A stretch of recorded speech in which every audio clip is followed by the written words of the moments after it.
Маңғыстау облыстық жоғары медициналық колледж.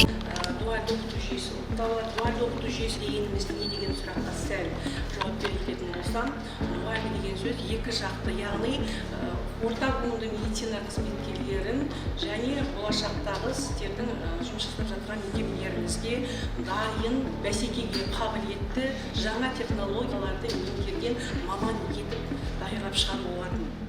Мен Аманқұл Диас, Маңғыстау облыстық жоғары медициналық колледждің мамандығы емдеу ісі бойынша 3-ші курс студентімін.